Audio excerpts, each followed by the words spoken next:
রোহিত ফ্যানদের জন্য দুঃখের খবর, মুম্বাই ইন্ডিয়ান্স ক্যাপ্টেন থেকে সরালো রোহিত শর্মাকে। কেন ক্যাপ্টেন থেকে সরালো দেখে নিন বিস্তারিত।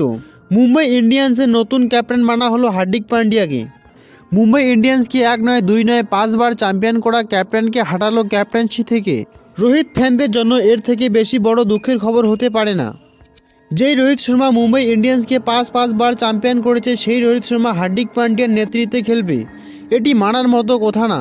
কিন্তু মুম্বাই ইন্ডিয়ান্সের নতুন ক্যাপ্টেন ঘোষণা করা হয়ে গেছে হার্দিক পান্ডিয়াকে। এর সবচেয়ে বড় কারণ রোহিত শর্মা আইপিএলে কয়েক সিজন থেকে ফ্লপ, আর বেশি দিন সার্ভিসও দিতে পারবে না মুম্বাই ইন্ডিয়ান্সকে।